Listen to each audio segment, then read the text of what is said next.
माया और ब्रह्म।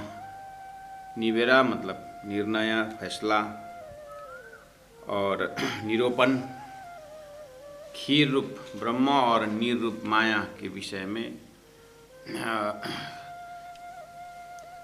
उसकी जो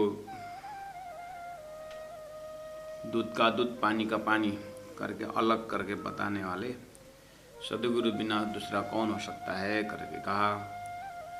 अच्छा, बिना सद्गुरु माया ब्रह्म के विषय में कहीं खिचड़ी है क्या? प्राण जी ने कैसे देखा उन महापुरुषों के शब्दों को? तो सुंदर साथ जी एक चीज बिल्कुल धैर्य धारण करते हुए थोड़ा निष्पक्ष रूप में या तो कहें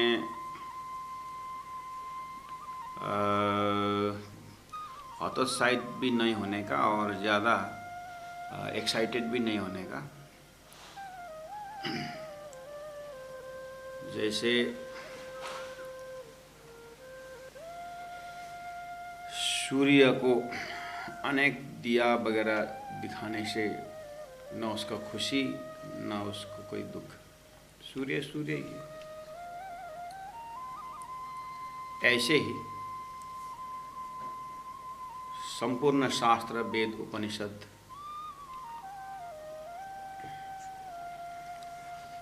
जैसे आप खोल के देखेंगे, सुनेंगे उसके विषय में। जैसे आप रामायण को पढ़ना शुरू करिए, वहाँ भगवान जी कहते हैं,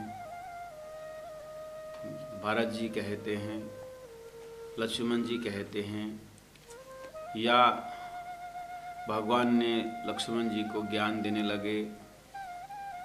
ऐसे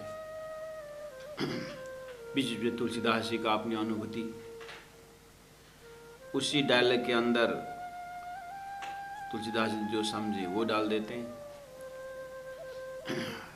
ऐसे ही भगवान श्री कृष्ण की गीता, भगवान उवाच अर्जुन उवाच संजय उवाच धृतराष्ट्र उवाच, एक प्रश्न पूछने वाला दूसरा उत्तर देने वाला।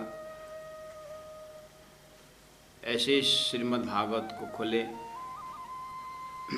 श्रीमद् भागवत जैसे खोलेंगे तो वहाँ मैत्रेय उवाचा, सुखदेव उवाचा,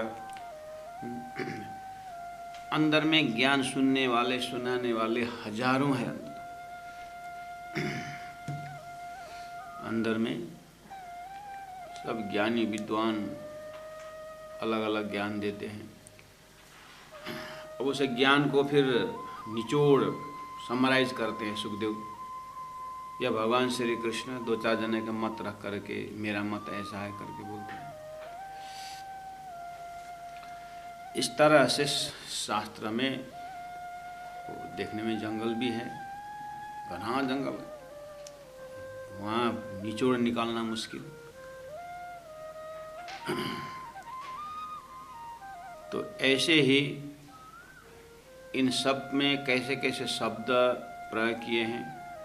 तो कुल मिलाकर के सुंदर साथ जी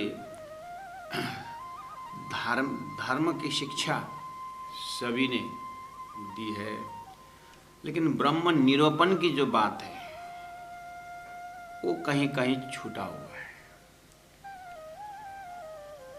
ब्रह्म निरूपण अर्थात वास्तव में ब्रह्म साकार है कि निराकार है, ये जो शास्त्रीय शब्द है जीव, ईश्वर, माया और ब्रह्म, परब्रह्म, ये चीज जो है ना, इसके विषय में निरूपण नहीं हुआ है। बाकी अब व्यवहार कैसे होने चाहिए, वैराग्य कैसे प्रकट करनी चाहिए, संसार किस तरह से मिथ्या है, दुखदायी है, ऐसे ऐसे भाषा कैसी बननी चाहिए, भाषा की शुद्धिकरण में व्याकरण कैसे होना चाहिए।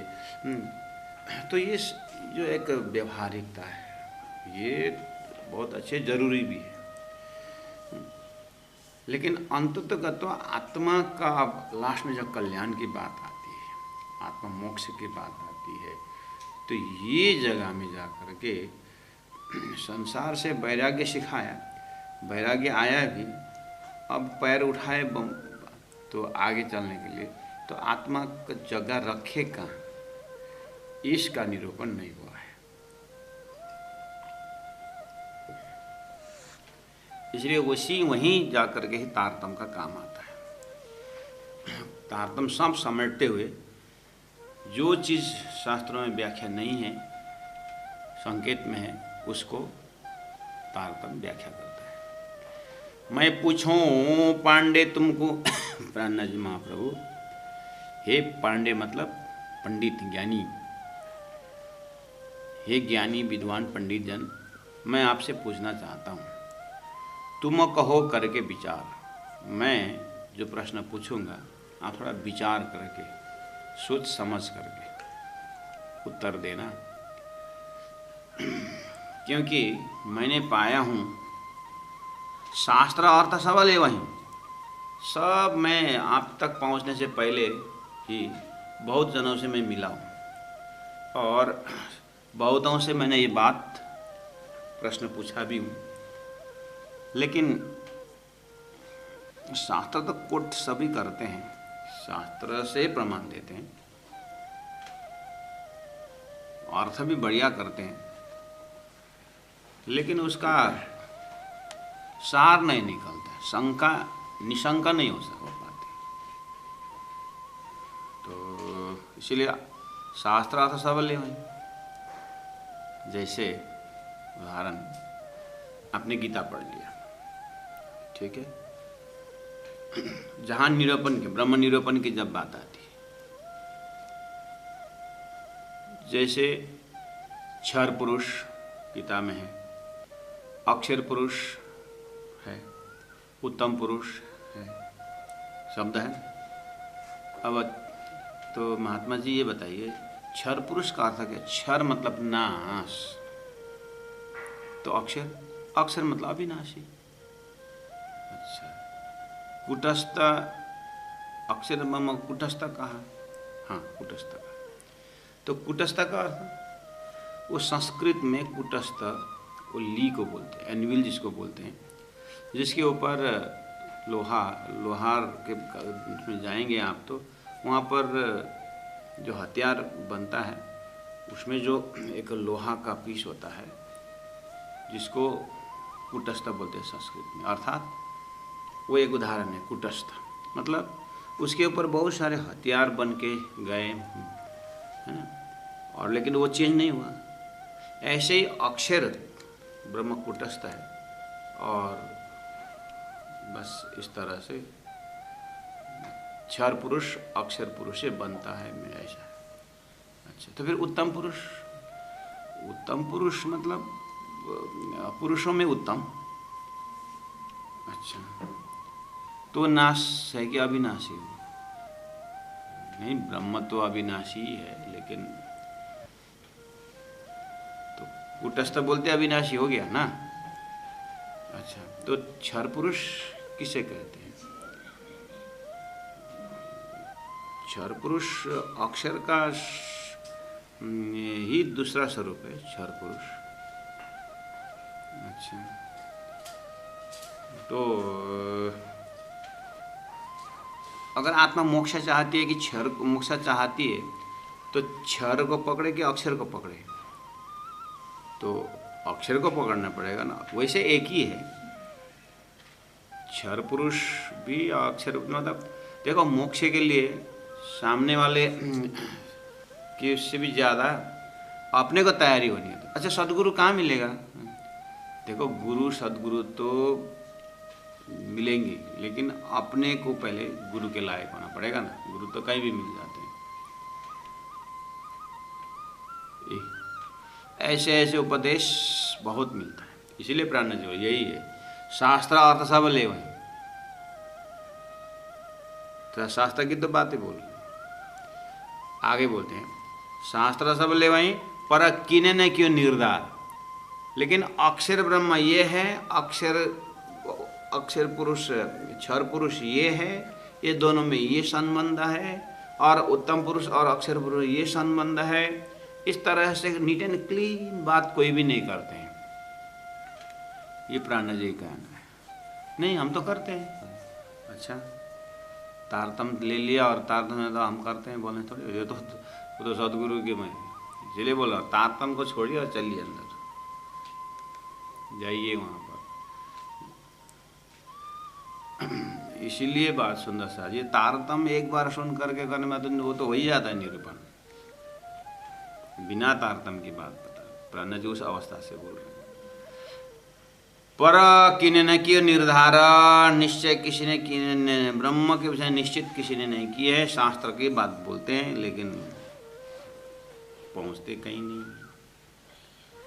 वही बात बता रहे हैं। अब अपराह्न जी थोड़ा सा मेहनत करते हैं हमारे दिमाग में अपने भाव को रखने के लिए। 2 नंबर चौपाई में देखिए, माया मोह अहंकार थे ये सब उत्पन्न, सब बोलते हैं माया मोह अहंकार थे, अहंकार से ये सब उत्पन्न, ये सब उत्पन्न होते हैं। और फिर बोलते हैं अहंकार मोह माया उड़ी,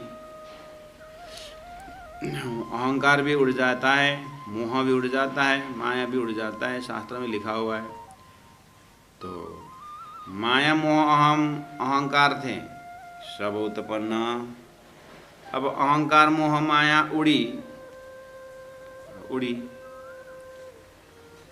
तब कहाँ है ब्रह्मवतन? ब्रह्मवतन के विषय बताइए ना आप। माया के विषय बताते हैं, मोह के विषय बताते हैं, अहंकार, ये तो सब सृष्टि उत्पन्न की बात है, बोलते हैं आप भी बोलते हैं। लेकिन अहंकार मोह माया उड़ी तो कहाँ है ब्रह्मवतन, वो बताइए ना। हो यही जगह में परक किने की निर्धार, बस यही।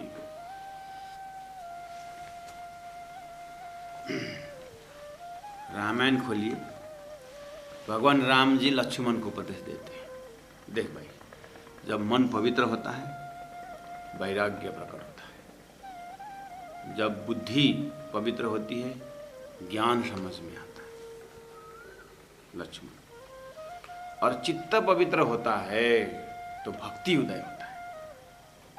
अच्छा कितना बड़ी बात। और वैराग्य भी उत्पन्न हुआ और ज्ञान का उदय भी हुआ, चित्त शुद्धि से भक्ति भी प्राप्त हुई। बढ़िया। अब ये सब के बाद ब्रह्म कहाँ रहते हैं? वो तो निराकार। भगवान राम का उपदेश आप खोलिए, वहाँ भी भगवान राम वाचा में भी ब्रह्म निराकार का है। व्यास वाचा, सुखदेव वाचा में थोड़ा सा, सुखदेव वाचा में बेहद का संकेत मिलता है। इसलिए प्राण जी बोलते हैं स्कंद दुज्यो मुनिये कयो चतुर्श्लोकी जाए ब्रह्मांड उत्पन्न अर्थ जो होता है। ब्रह्मांड के उत्पन्न जहाँ पर चतुर्श्लोकी भागवत है वहाँ पर थोड़ा सा संकेत मिलता है। हम अग्रे अर्थात सृष्टि होने से पहला मैं ही था करके आता है।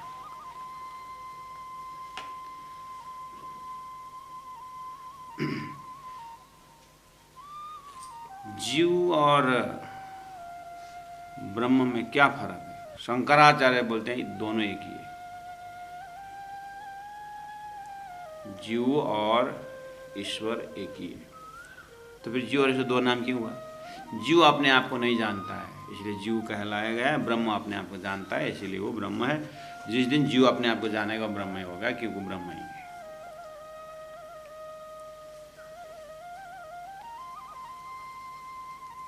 इस तरह से शंकराचार्य।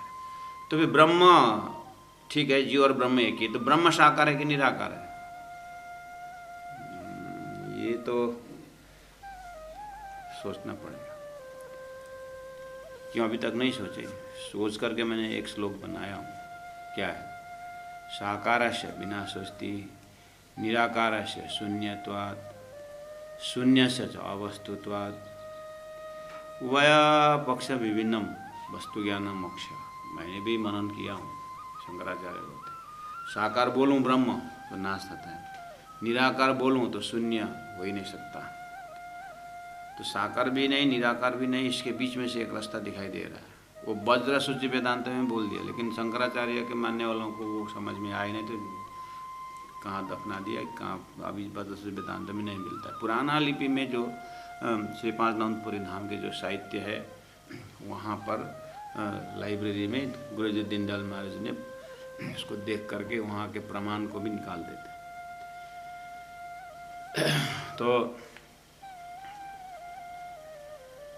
ये विषय में बड़े बड़े हस्तियों का, अवतारों का जितने भी ज्ञान है ब्रह्म निरूपण के विषय में, इस साकार और निराकार के बीच में, बाकी उसके छोड़ करके एकदम सही है ज्ञान।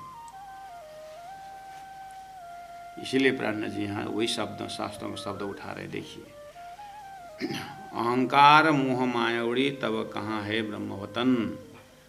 अब ब्रह्म के विषय में कोई कहते हैं, चौपाई नंबर 3 में है, कोई कहे ब्रह्म आत्मा ही, अब शुरू हो गया, कोई कहे आत्मा ही ब्रह्म है, ये कोई कहे ना ना ना आत्मा ब्रह्म नहीं, तो परात्म ब्रह्म है, पर आत्मा ही ब्रह्म है। अच्छा, परात्म ही ब्रह्म है। अच्छा,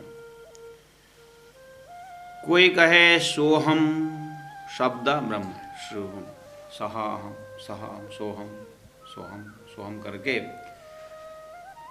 शब्द है तो वही ब्रह्म है।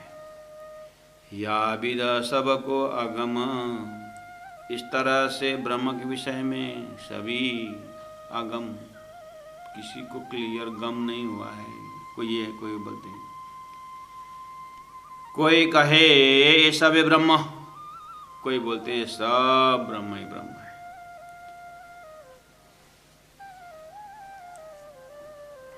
रहता सबन में व्यापक, ब्रह्म सब में व्यापक रहता है, किसी का ऐसी मान्यता है। कोई ना सब ब्रह्म बोलेंगे तो फिर सभी ज्ञानी है, तो फिर ब्रह्म तो उजाला है, ये तो प्रकृति माया है, ये किस तरह से ब्रह्म होता है, सब ब्रह्म नहीं है। रहत में सब व्यापक, सर्वम खलनम ब्रह्म बोलते, सभी सर्वम खलनम ब्रह्म हो गया, तो फिर अज्ञानी क्यों रहेगा यहाँ पर। तो फिर गुरु भी ब्रह्म शिष्य भी ब्रह्म, फिर शास्त्र क्यों, कौन शास्त्र पढ़ा रहा है, किसको पढ़ा रहा है। अरे भाई, वो तो बुद्धि की बात है, आत्मा के दशा में सब ब्रह्म बोल रहे हैं। तो चाहे आत्मा के दशा में सब ब्रह्म बोलो, तो फिर आत्मा ही सब ब्रह्म हो गया, तो शरीर ब्रह्म धाम हुआ ना। इस तरह से उसी के ऊपर विरोध करने वाले भी हैं। शुद्धवाद, अद्वैतवाद, स्वलीलाद्वैतवाद, अद्वैतवाद, शुद्ध बात, क्या क्या बात है, इजम ही इजम। वो सब किसका रिजल्ट है, यही ऐसे ही ब्रह्म निरूपण होने के बाद ही ऐसा सारा बात उत्पन्न हुआ है। कोई कहे सब छाया, बोलते हैं ये यहाँ ब्रह्म नहीं, ये सब छाया है। नहीं यहाँ में आप मतलब ब्रह्म यहाँ नहीं है, ये तो छाया है। कहाँ रहते हैं। कोई कहे वो निर्गुण न्यारा, वो ब्रह्म निर्गुण है, न्यारा अलग है। रहता सबन से असंग, वो असंग रहता है, माया से उसका कोई लेन देन नहीं है। अच्छा, कोई कहे ब्रह्म जीव न दोए, कोई बोलते ब्रह्म और जीव दो नहीं, एक ही। ये सब एक ही अंग, जीव और ब्रह्म एक ही अंग है, कोई इस तरह से बोलते। कोई कहे तेज पुंज, कोई कहे ए ब्रह्म तेज पुंज, पूरा प्रकाश का एक भंडार है, और संसार उसी तेज का किरण है। ये संसार या की किरण सब संसार। कोई कहे या को अंग न इंद्रिय निरंजन निराकार, कोई कहते हैं ब्रह्म का न अंग है, न इंद्रियां है, न आँख से दिखते हैं, वो तो निराकार है। तो फिर निराकार है, तो फिर साकार संसार कैसे बनाया। कोई कहे वो पुरुष उत्तम, वो उत्तम पुरुष है। और ऐसा वह सुपन, वही संसार सब सपना है। तो उत्तम पुरुष है, सपना है ये। तो सपना देखने के लिए तो फिर निद्रा चाहिए। तो पुरुषोत्तम को निंद्रा आती है, अज्ञान है पुरुषोत्तम में, वहाँ भी प्रश्न खड़ा हो सकता है। कोई कहे अलख अलाह, वो तो अलख है, वो हिसाब किताब पे नहीं आता है, वो बस वो अलख ब्रह्म है। और अलाह है, अप्राप्य है, अलभ्य है वो। तो अलभ्य है तो फिर उसको पाने के लिए क्यों तुम लोग दौड़ कर रहे हो? कोई कहे सब शून्य है, कुछ नहीं, सब शून्य है, शून्यवाद। कोई कहे वो सदाशिव, वो नहीं, वो तो सदाशिव सबके कल्याणकारी है, वो सदाशिव है। और न कोई दो, ये देवी देवता से कुछ नहीं है, एक ही सदाशिव है बस। कोई कहे आदि नारायण, कोई बोलते हैं वो आदि नारायण, आदि नारायण। करत कमला जाकी सेव, जो कमला यानी लक्ष्मी, शेष नारायण हो तो कमला, विष्णु नारायण हो तो लक्ष्मी, और आदि नारायण हो तो इच्छा शक्ति। लेकिन प्राणनाथ जी कहते हैं ये तीनों अंग समावे अंग में, ये नहीं वासना अन्य। तो कभी ऊपर का नाम लेते, कभी नीचे का नाम है, तो सृष्टि संचालक में ही आते हैं। करत कमला जा की सेवा करती। कोई ऐसा छोड़ो, न सदाशिव, न नारायण, न पूता पुरुष, न कुछ न कुछ के। कोई कहे आदि आद माता, ये माता की सृष्टि, और न कोई क्या है, और कोई कहीं नहीं है। ये ऐसा नारायण, ऐसा शिव, शिव नारायण सब या थे, इसी माता से उत्पन्न होते हैं। अच्छा, हाँ, भगवान नारायण श्री कृष्ण माता से उत्पन्न हो, भगवान राम माता से उत्पन्न हो, इसलिए आदि आदि माता है, और न कोई क्या है। शिव और नारायण सब आते, या भी ना कुछ भी ना है, माता के बिना कोई नहीं जाते। आप खोपड़ी खर्चा मत करो, बोलता है कोई। कोई कहे या को कर्म करता, सब बदे आवे जाए। कोई बोलते वो ब्रह्म कोई नहीं है, कर्म है, कर्म ही ब्रह्म है। अच्छा कर्म करो भगवान बन जाओगे, अकर्म बिगाड़ोगे तो नरक जाओगे। सब कर्म ही घुमा रहा है, कर्म ही ब्रह्म है। सब बंदे आवे जाए, अच्छा कर्म किया तो कल्याण, बुरा कर्म किया तो फिर आएगा संसार में, भोगेगा। इसलिए आदि आधा कर्म ही है। तीन गुण भी कर्म में बांधे, तीन गुण का प्रतीक ब्रह्मा विष्णु महेश भी कर्म ही कर रहे हैं। इसलिए कर्म ही भगवान है, कर्म ही ब्रह्म है, कर्म सबसे बड़ा है। सो फेरे खाए, वही कर्म बिगाड़ने के कारण बार बार सुन चक्कर खाता है, करके ऐसा फैसला करते हैं। तीनों गुना भी हम।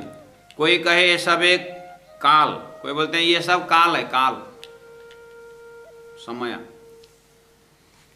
कर्म शक्ति उपाय। ये समय काल आता है, उसके बाद कर्म शक्ति देता है। काल कर्म स्वभाव से करके शुरू में ही सृष्टि के शुरू में आता है। इसलिए कोई कहे सब एक काल है, कर्म शक्ति उत्पन्न कराता है। उसके बाद खिलावे अपने मुख में, काल जो अपने मुख में एकदम खिलाता है और आखिर दोनों को खाए। अंत में जाए कर्म भी, उसका शक्ति भी सब खा जाता है, और स्वयं बस वो भी विलीन हो जाता है। इसलिए समय ही काल ही ब्रह्म है। समय बड़ा बलवान करके बोलते हैं। कोई करे काल को संयम, हाँ, कोई बोलते हैं काल को तो संयम होता है, कोई दिन काया बचाए। जैसे भीष्म पितामह इच्छा मरण में थे, काल को संयम मतलब काल को वश में करके इच्छा मरण में रहते हैं। कोई दिन काया बचाए, कोई दिन काया बचा के रखते हैं, अंततः गत्वा वो भी खा जाता है। इसलिए काल ही ब्रह्म है। कालो ब्रह्म, कालो ज्येष्ठ, कालो तपम करके आता है शास्त्र में। अच्छा, कोई करे काल का संयम, कोई दिन काया बचाए। कोई राते करामत है, कोई रातें मस्त हैं और करामतें, चमत्कार में कोई लीन है और कुछ नहीं, सब भगवान परम ब्रह्म चमत्कार है। ये सब निगमम न चाहे। ये प्राण जो है यूँ, कोई रातें करामतें, कोई करामत में मस्त है। अब इतना बोलने के बाद 12 नंबर चौपाई के अंतिम लिटी में प्राण जी ने कहा, यूँ सब निगम न चाहे। सब चीज़ वेद में ही बताया, ये सब वेद में आता है, वेद नचा रहा है सबका। वेद ने कब कहीं जा करके सभी ब्रह्म है बोल दिया, कभी कहीं शब्द ब्रह्म सोहम सोहम बोल दिया। ये सब शब्दों को आप लिस्ट बना कर निकालना है। ये शास्त्रों में प्रयोग किया हुआ शब्द है सुंदर साथ जी। ये सब इकट्ठा करके चौपाई कंठस्थ याद न भी हो तो कम से कम इन शब्दों को एकदम बारीकी लिख करके, कोई कहे ब्रह्म आत्मा, आत्मा को ही ब्रह्म माना हुआ है करके मत बोलना, खाली ब्रह्म लिखना, आत्मा लिखना, परात्म लिखना, सोहम शब्द सोहम लिखना है, और छाया लिखना, व्यापक लिखना, निर्गुण लिखना, ऐसा ऐसा ये शब्द बनना है। कोई ब्रह्म लिखना, जीव लिखना, पूरा लिख करके अब